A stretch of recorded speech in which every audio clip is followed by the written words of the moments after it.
Ever wondered why Australia has a rising far-right movement? Why people are dissatisfied with the government? And why the government keeps failing to stop leftist propaganda in Australia? People are sick and tired of foreign ideologies being bought into Australia. Trust in Australian federal government fell to 32% in 2024.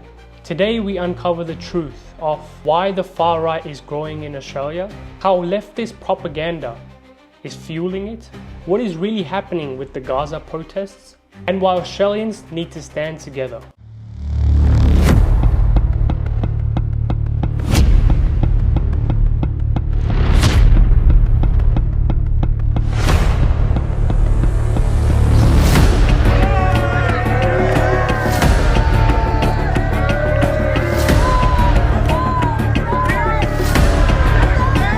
Welcome, my name is Jay, and I'm an ex-serving Australian Army soldier. Here, we don't just talk about social drama, we bring you the facts. Australia has a rising far-right movement. Social cohesion is listed as a national security concern in Australia. When politicians refuse to defend national interests and mainstream media amplifies every grievance from overseas, far-right doesn't rise from hate, it rises from neglect. Why has this rebellion started? There are many factors. In 2025, March for Australia rallies drew around 45,000 people across the nation. That represents around 0.17% of the population. This rebellion will continue to rise as the cost of living skyrockets, housing affordability collapses, mass migration stains infrastructure, and any criticism of policy is labeled as far right or racist. So how has the left tricked people into believing in their propaganda? Most Aussies I speak to about this political issue, they all say similar things. Oh, who cares? Nothing will change. We cannot do anything. But in reality, people have more power than you think. Universities have recorded record numbers of political incidents, such as complaints and protests, since 2023.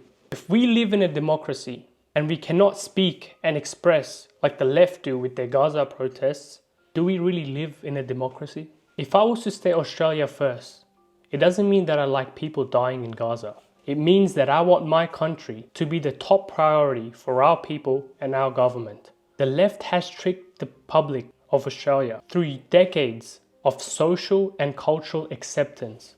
As we keep our minds tolerant and accept everyone, we seemed as great. But is unchecked acceptance really the answer?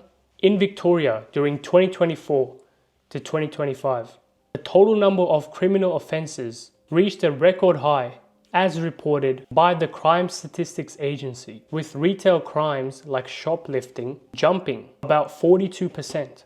Now let's talk about the Gaza protests constantly happening on Australian soil. I repeat, Australian soil. As a curious thinker, I'm just expressing my thoughts. Why do we allow Gaza protests in Australia when we are not in Palestine or Israel? Do you really think the Australian government has the power to stop the war in Israel? How are these protests affecting Australia? Policing costs have been high. Weekly pro-Palestinian rallies in Melbourne have contributed to an estimated of 25 million plus in policing costs of the Victorian police. That's taxpayer money.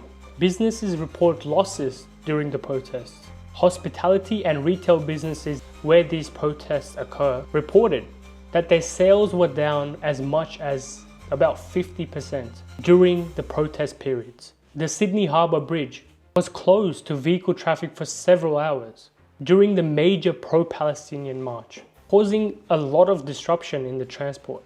Imagine your family has an emergency and you have to rush to the hospital, but you're left waiting hours in the car because of a protest that's happening in Australia for another country. In August 2025, around 350,000 Australians nationwide attended the pro-Palestinian protests. Sydney Harbour Bridge protests were around 90,000 plus. Over 40 coordinated protests occurred nationally on the same weekend. Australia has no direct military or diplomatic control over Gaza or the Israeli military. Who turns up to these protests? University activists, NGO campaigns, ideologically motivated organizers, and social media influencers. After hearing those numbers about the Gazan protest, do you really question why the Australian people are starting to rebel? If you expect a constant action to have no reaction, you are wrong. A rebellion doesn't start over nothing. We see the politicians not talk about the real issues. We see the news blaming it on the far right. We see the unchecked immigration so the left can get more votes.